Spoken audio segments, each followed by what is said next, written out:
In today's report, we're going to turn this filthy, rusty engineering abomination into this fine collection of borderline erotic, rust-free, some would say gorgeous, reclaimed parts. And the best thing of all, dude, nobody has to work up a sweat. It only takes about 15 minutes worth of actual work, and it's so cheap, it might as well be free.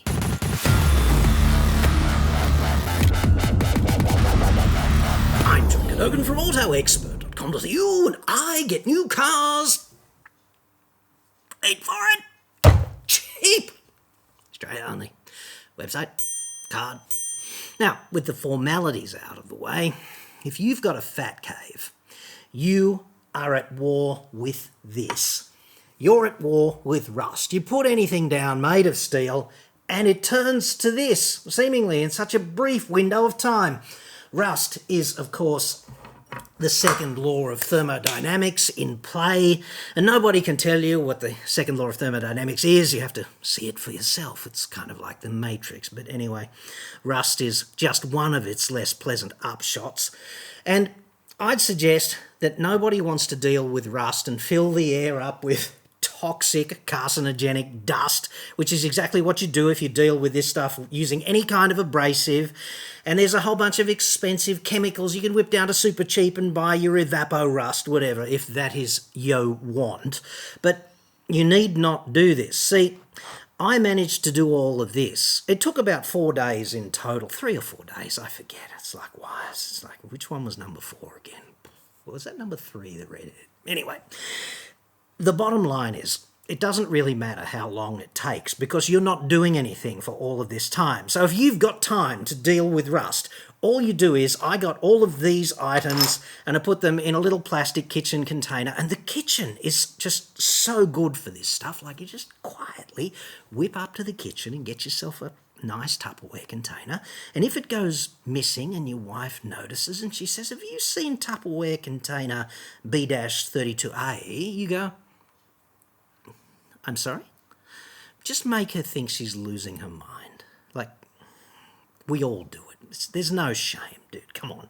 So you put all this in a Tupperware container of some description, some plastic thing, and then you just cover it with regulation vinegar. Now, I only had the double strength stuff. It's like 8% acetic acid or something, but it didn't seem to make any difference. Like, the normal strength stuff works just fine, is what I'm saying. And then you just leave it there. There's a couple of caveats, okay? If the rusty stuff is also quite greasy, you're going to have to degrease it. And that can be as simple as just washing it in dishwashing liquid, which you can also steal from the kitchen, incidentally. And then you just go through the whole immersion in vinegar thing. 3 or 4 days will be fine. More if needed. You just pull something out and test it. And if it's rust-free, then Bob's your mother's brother, dude. Like, I left it for 72 hours, maybe 96, I forget. But anyway, it doesn't matter. The vinegar goes all black, and then you just rinse it numerous times, give it a bit of soft sort of mechanical abrasion, dry it off, use a Scotch-Brite scour or whatever, and then pretty pronto after it dries, just whip it WD-40 all over it, okay? It is really that simple, and you can see the result. Like, it's not like we've just sandblasted it. There is some black patina from the acid, and there is a little bit of really light surface rust forming now on some of these items. The different formulas of steel react a little bit differently. The nuts, incidentally, that went with the bolts, they've got a little bit of surface rust forming on them right now because I've whipped them out of the WD and dried them off for this demo. But I'll whip them back and it doesn't make any difference anyway. The other really interesting thing about using the vinegar, aside from the fact that you don't have to breathe clouds of toxic metallic dust, which is a pretty big occupational health hazard when you do this kind of thing. You should always wear a mask if you're using an abrasive disc, is what I'm saying, or a wire wheel or anything of that nature, because you don't just get red to black snot. It can also give you cancer. So check this out.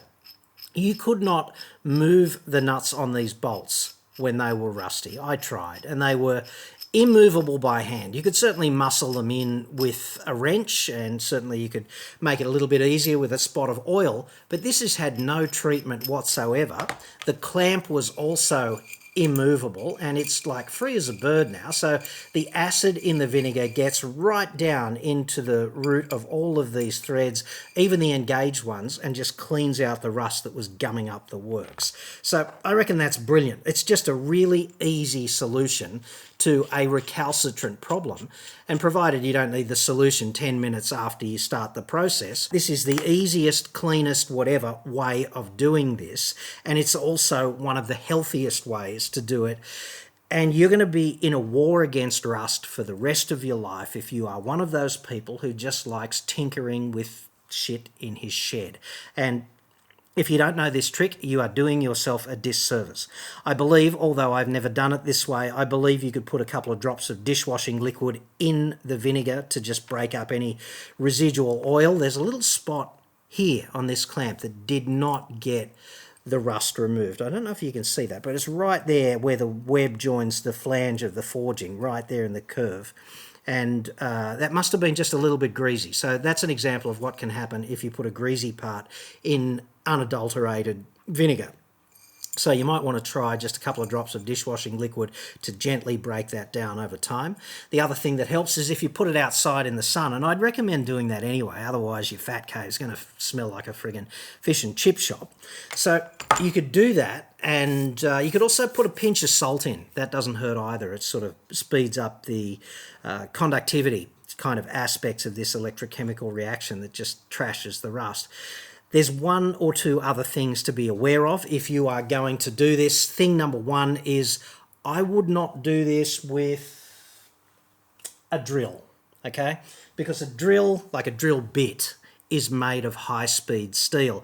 And steel that is amenable to being hardened in that way is also susceptible to a process called hydrogen embrittlement. Now, bolts might be peripherally, if they're really high tensile bolts, they might be susceptible as well, so you wouldn't want to assume necessarily that you were going to get the same high tensile behaviour out of the bolt, but hey, most of us in our fat caves are not doing proper high tensile bolt design, are we? We're just reclaiming shit that's messy and we want to use it to just bolt a vise down to the table or something, okay?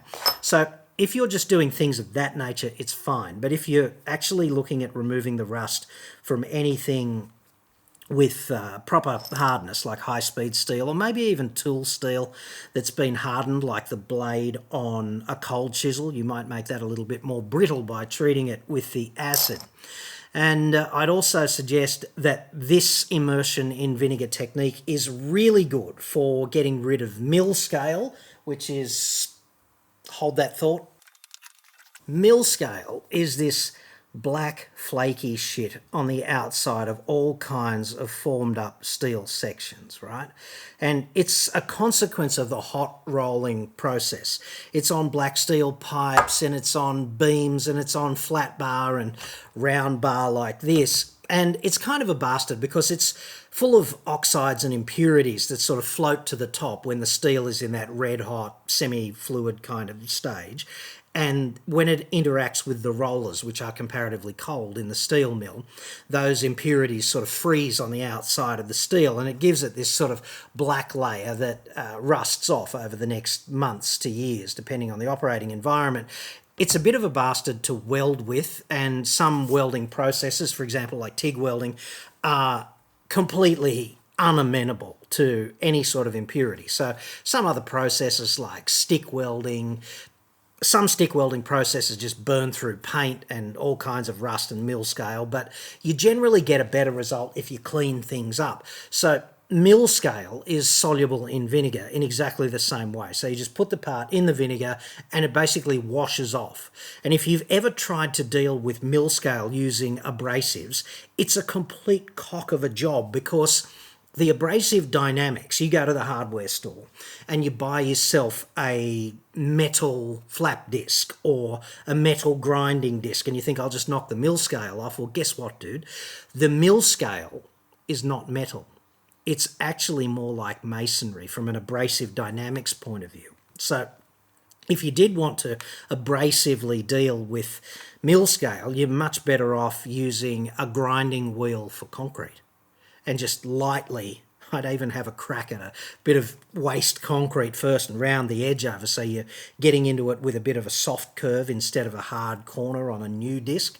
And I just gently knock the mill scale off like that, and you will find that the wheel just does not clog up as much. And then when you're down to bare metal, you can go back onto a finer grit and just dress the part up with that, if that's how you want to go. But if you use the vinegar, if I put this part here in vinegar and leave it for a few days, the mill scale will just wash off, as will the rust, and I can just give it a really light sand, possibly with Scotch-Brite or something of that nature, and it'll be good to weld, fabricate, whatever. It'll just be nicer to machine or cut or whatever, and it'll also paint up better, because over time the mill scale flakes off and that opens up the metal to further corrosion. So the paint that you put on the final product will be more durable if you get rid of that mill scale first. And trust me, I got rid of the mill scale on all 3 of these 250 wide pieces of channel, and I had to do that abrasively because my wife was going to find out if I put them in the bath, essentially. And I don't want to have 6 ex-wives, know what I'm saying? So some things have to be done abrasively, but particularly these small parts, they're just really easy to treat like that. And all you've got to do is think a few days in advance, right? It also is a really easy way to get rid of the galvanizing from things like nuts. If you've got galvanized nuts and you want to weld them to something, it's always very dangerous to weld galvanized anything, because the vapors that come off the galvanizing are pretty bad for you. So I'd have a hood, or like a ventilation hood. Not like, you always wear a welding hood, obviously, but I'd have a ventilation hood that sucked the vapors out if I was going to do any of that. Cross flow ventilation as well, door open, and basically, if you can get rid of the galvanizing first, get rid of it. So if you need to weld a bunch of captive nuts onto a piece of plate so that you can screw some bolt in through the plate from the other side, then a really easy way to get rid of the galvanizing is just vinegar, come back in a few days. The zinc will all be gone and you'll be good to weld, and it'll be heaps safer. So there's that. I just wanted to bring that to your attention because I want to do a bit more of this practical stuff, because if you're into cars, the chances are you've got a fat cave, and it can be just a bucket with some tools in it, or it can be the full friggin' disaster like I've got here, not enough space, too much shit kind of thing. And if you've got that, you are going to have to deal with rust, and it's going to be an ongoing thing, because you're going to get these parts like that and you're going to turn your back and it'll be back, because second law of thermodynamics, it's just Morpheus said it best, didn't he, when he was educating Neo about the real world. So I hope this helps. And what I'd further suggest is WD is the best thing to use after you dry the parts, because not only does it displace the water, it's mostly solvent, okay? And it's a safe solvent, not like brake cleaner. So the solvent will help you get rid of residual whatever is on the parts, and then it'll evaporate off and leave a thin coating of oil. And the reason we're getting a little bit of flash rusting on some of these parts, I don't know if you can see that there, but there's a really light orange patina forming on these, because I've just pulled these out of the vinegar. I dried them off, I WD'd them, but I just basically toweled them off briefly here to show them to you in basically their finished state.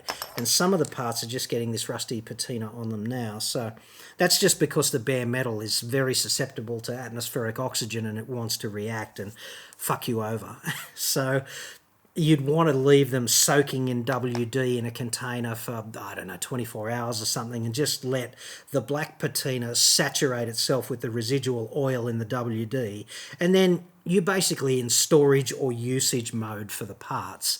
And dude, compared to standing for 2 hours in front of a wire wheel and breathing that toxic shit, the vinegar is just a perfect solution in my view. And compared to the price of 5 litres of Evapo Rust, it's pretty damn cost effective as well. So if you've got some of those parts and they're always accumulating and you want to deal with it, just have a crack with that. Vinegar's dirt cheap at Coles or Woolies, right? So just have a crack with that and let me know how you go in the comments.